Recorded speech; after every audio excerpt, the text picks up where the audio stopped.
नमस्कार,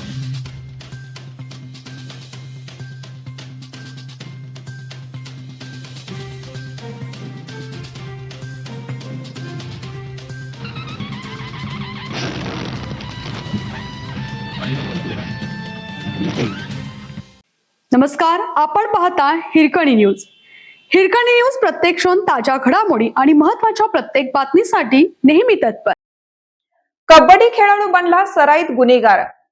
कुपवाडमधील दत्ता पाटोळे आणि सांगलीतील 14 वर्षीय वेदांत बंडगर खून प्रकरणामुळे गुन्हेगारी जगतात चर्चेला आलेला संशयित निलेश गडदे हा 2019 पूर्वी महाविद्यालयीन जीवनात एक उत्कृष्ट कबड्डीपटू म्हणून नावाजला जात होता.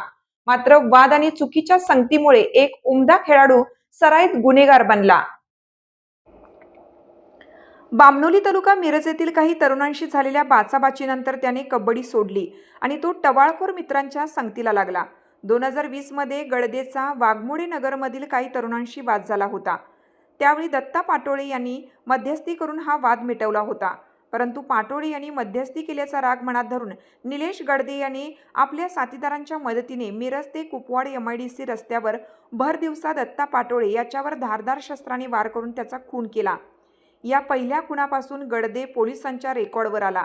पाटोळे खून प्रकरणात अटक झाल्यानंतर गडदेची रवानगी कारागृहात झाली होती. तिथे त्याची ओळख वेदांत बंडगर खून प्रकरणातील आणखीन एक संशयित सागर चौगले याच्याशी झाली आणि त्यांच्यात मैत्री वाढली. दत्ता पाटोळे याच्या मृत्यूनंतर त्यांच्या पत्नीला न्यायालयीन कामकाजात सागर माने हा तरुण मदत करत होता. याचा राग कारागृहात असलेल्या गडदेच्या मनात होता. याच रागातून गडदेच्या सांगण्यावरून जामिनावर सुटलेला त्याचा साथीदार किरण लोखंडे यांनी 25 नोव्हेंबर 2025 रोजी सागर मानेवर गोळीबार केला होता.